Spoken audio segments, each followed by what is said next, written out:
In the early 2000s, in the quiet coastal town of Brighton, on the southeast coast of England, lived a young couple, John and Emily, their real names were never disclosed, who were raising their son, Tommy. Until December 2005, their lives were peaceful and uneventful. But then, a nightmare began. At first, it seemed relatively harmless. A noisy spirit played with the doors, opening and closing them on its own. Then, something started knocking on the walls and moving furniture. One day, John walked into the bedroom and found 2 chairs stacked on top of each other on the table. Later, a large dresser somehow moved from the bedroom into Tommy's room. After that, the couple began hearing strange noises, like furniture sliding across the floor. Every time they entered Tommy's room, where no one was present, they found all the furniture rearranged. These sounds and movements terrified John and Emily, and they avoided going upstairs until everything quieted down. Soon, the temperature in the rooms began to fluctuate, and the dull knocks on the walls were joined by rapid, sharp sounds, as if someone was punching the walls. All these phenomena, though frightening, still resembled a classic poltergeist. But soon, the target of its attacks became Tommy's toys, which seemed to come to life and develop a mind of their own. The first incident happened late one evening, as John and Emily were getting ready for bed. Suddenly, Emily felt something hit her head, falling from the ceiling. She picked it up and saw it was Tommy's plush dog. This was strange, because Tommy had been asleep in his room for hours and never brought his toys into the parents' bedroom. Even more puzzling was how the toy had ended up on the ceiling. As the couple discussed what had happened, a literal rain of toys began falling on them. The toys seemed to come out of nowhere, hurling themselves at John and Emily with force. Sometimes they would hover in midair before flying again. The couple tried to shield themselves with a blanket, but an unseen force yanked it from their hands and threw it aside. Suddenly, John cried out in pain, and Emily saw 13 thin red scratches on his back. After that, the toys stopped flying. Everything ended as abruptly as it had begun. By morning, the scratches had vanished. The couple hoped the violent attack would calm the invisible spirit, but it was only the beginning. Tommy's toys continued to terrify them, appearing in the most unexpected places. For example, a plush horse was found hanging by its reins from the ceiling fan in the living room, and a toy rabbit holding a paper cutter was discovered on the stairs. At night, they could hear toys with wheels rolling around the house on their own, and battery-operated toys, like a fire truck, turned on and off by themselves. Soon after, the bathroom sink filled with bright red liquid, resembling blood, which disappeared minutes later. Things took an even darker turn when threatening messages began appearing on the magnetic board in Tommy's room. "You're dead. Leave. Die. Rest in peace. Go back to your mom," and others. Strange symbols sometimes accompanied these messages. Tommy, who was only 3, couldn't possibly have written them. Then, Emily started receiving similar threats via text messages. The sender's number was always unknown. Later, the same messages began appearing in her email inbox. One read, "Take this, bitch," while another said, "Die right now." A particularly chilling message warned, "Prepare to die today. I'm coming for you." Despite the threats, nothing happened, and Emily even began to grow accustomed to them. But then, the poltergeist's aggression shifted to Tommy. One day, the couple found him lying on the floor, tightly wrapped in his blanket, with his small plastic table placed neatly over him. Tommy was in a trance-like state, unresponsive to his surroundings. Another time, Tommy suddenly disappeared. John and Emily searched the entire house before finding him locked in a closet, again wrapped tightly in his blanket. It seemed as though a malicious and cunning entity was at work. These events forced the couple to seek help from paranormal investigators. They contacted Mike Hollowell and Darren Ritson, who were initially skeptical. However, after spending a few days in the house, the investigators realized the couple's claims were true.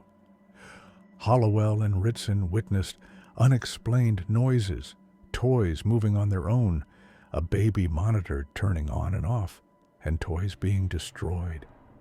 They documented objects flying through the air, blankets sliding off beds, and strange pyramids of items balanced precariously on top of each other. One night, the investigators saw a tall, dark figure appear on the balcony before attempting to enter the house.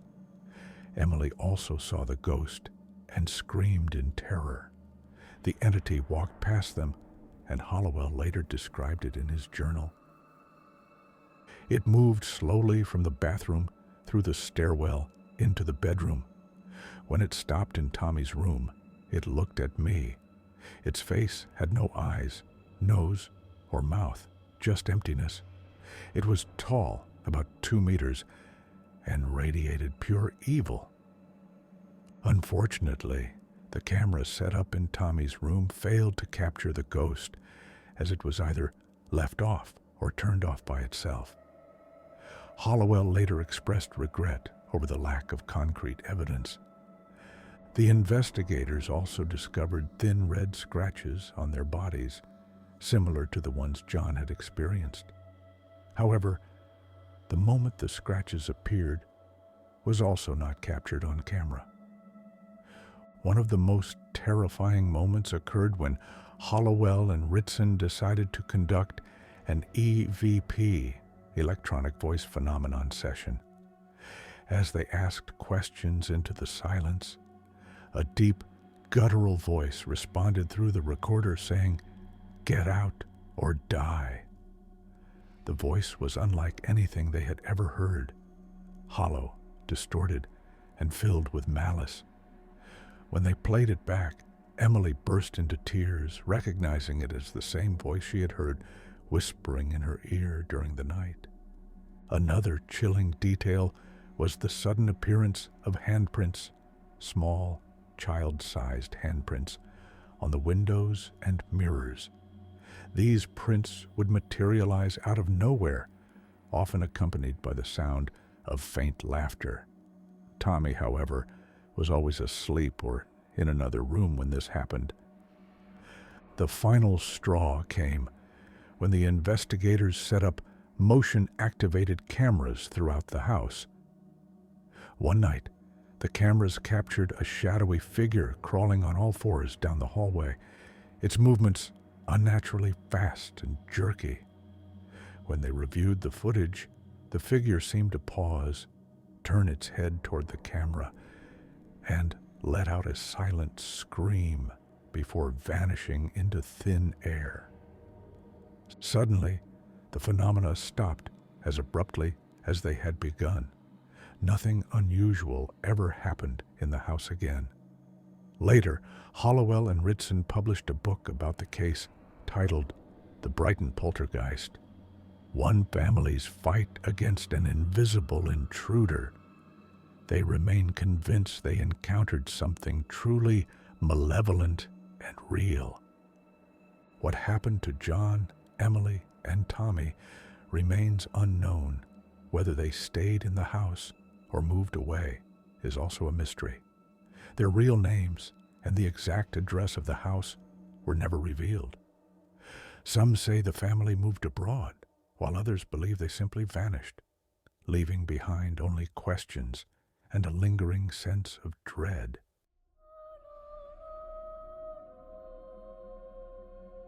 I work in a laboratory.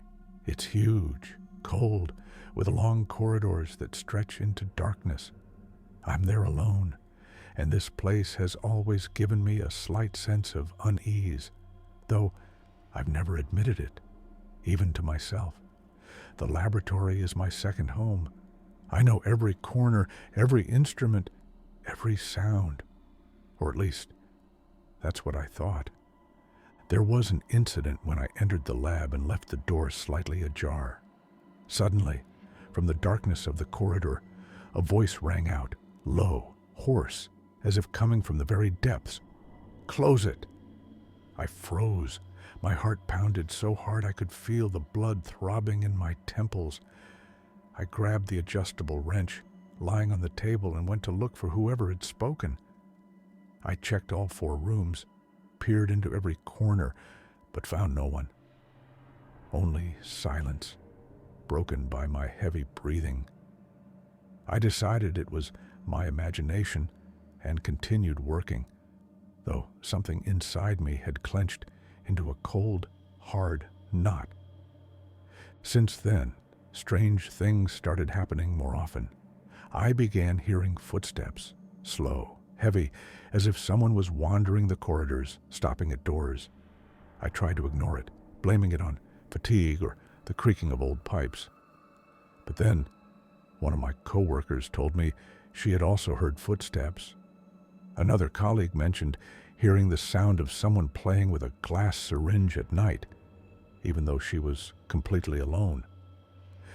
Yet another said the cabinet with reagents had opened on its own, and the glass bottles inside clinked as if someone was touching them.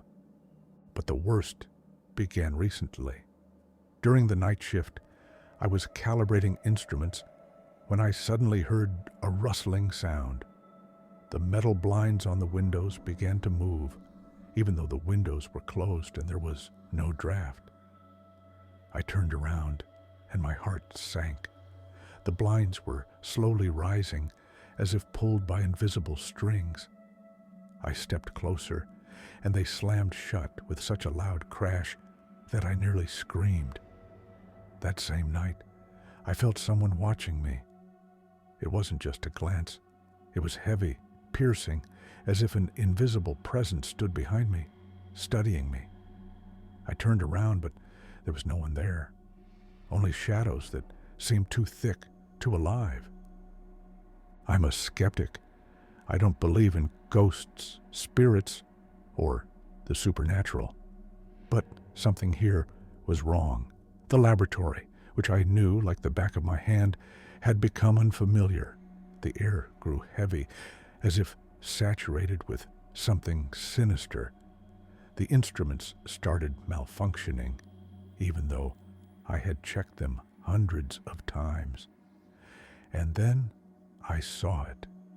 It happened last night. I was working with a microscope when I suddenly felt the temperature in the room drop sharply. My breath became visible, and I noticed frost forming on the microscope's glass. I looked up and froze. In the corner of the room, in the shadows, stood a figure. It was tall, unnaturally thin, with long arms that almost touched the floor. Its face was hidden, but I could feel it staring at me. I couldn't move, couldn't scream. The figure slowly moved toward me, and I heard a creaking sound as if its bones were scraping against the floor. I rushed to the door, but it wouldn't open. My hands were shaking, my heart racing. I turned around, and the figure was now just a meter away from me. I saw its face, or rather, what should have been a face. It was empty, as if carved out of darkness, with 2 deep hollows instead of eyes. Black smoke oozed from them, trailing to the floor like streams of blood. I screamed, and at that moment, the door swung open on its own. I ran into the corridor, but it was different, longer, darker, with endless turns. I kept running, but the footsteps behind me didn't stop. They grew louder, closer. I glanced back and saw the figure chasing me, its arms reaching out, and from its mouth, if you could call it a mouth, came a quiet, piercing laugh. I woke up, or at least I thought I woke up. I was sitting at my desk in the laboratory, and everything seemed normal, but on the table lay a glass syringe I hadn't left there. It was broken, and a dark liquid was oozing from it, smelling of decay. I looked up and saw the blinds rising again, and in the corner of the room, in the shadows, something was stirring. Now I know I'm not alone in this laboratory, and this thing, it doesn't want me to leave.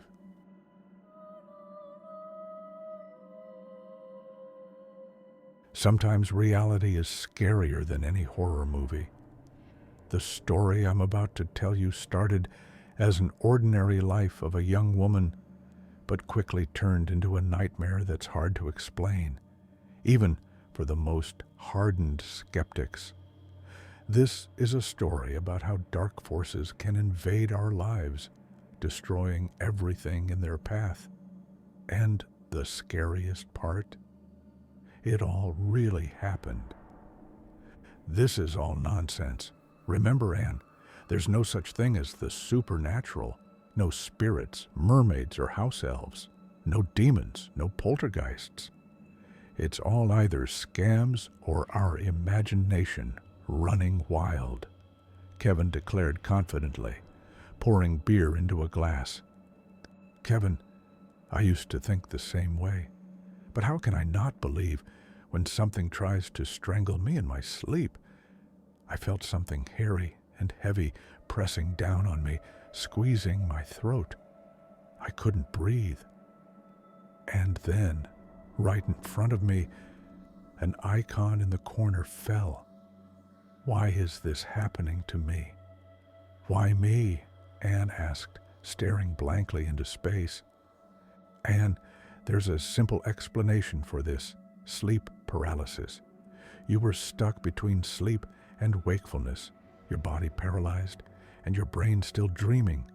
This state often comes with hallucinations and a sense of fear. Look for answers in science, not fairy tales. Kevin smirked, taking a drag from his cigarette. My grandmother had a similar experience. She said if a house elf attacks you, you should ask, for good or for evil. Then it will let you go. When it happened to her, she asked the question and tried to push it off. As it fell from the bed, she heard it exhale. Evil. The next day, news came that her husband had died. Victoria chimed in. Victoria, enough with the grandma stories. People back then didn't know about sleep paralysis, so they made up all kinds of nonsense.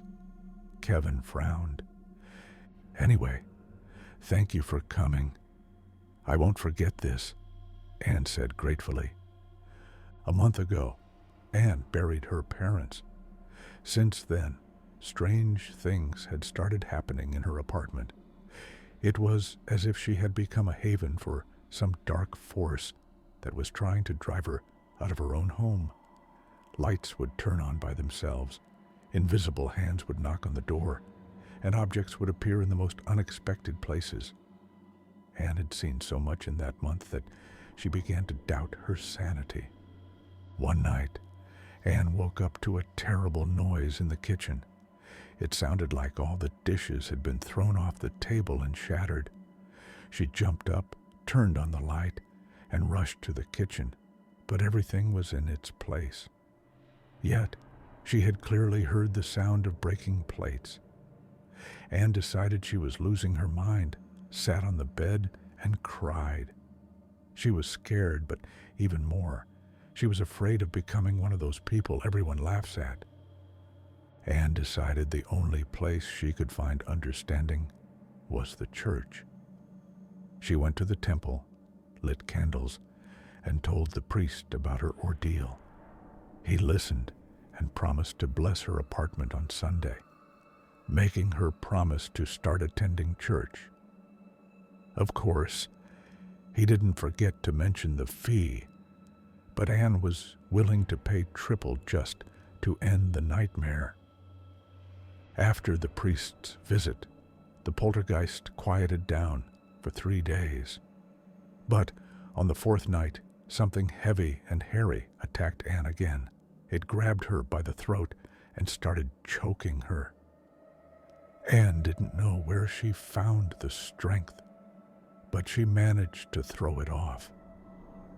As it fell, she heard a loud thud, as if a large man had hit the floor. In a panic, she turned on the light, but all she saw was a crumpled blanket. Anne called her friend Victoria, who promised to come over with her husband, Kevin. And there they were, sitting in the kitchen, drinking beer, watching the sunrise, and discussing the situation. "You need to call a psychic. My friend went to one, and she told her everything accurately," Victoria said. "Victoria, use your head. Those charlatans will just empty her wallet. She needs a psychologist. She's clearly depressed," Kevin argued. "Oh, so depression makes dishes fly around the kitchen or causes snoring in the living room?" Victoria shot back. "No one else has heard it, so we can't rule out self-suggestion," Kevin replied. "Remember the story about the restaurant Louise on Flower Boulevard? When the owner died, customers started seeing her shadow in the evenings. People stopped going, and the staff quit.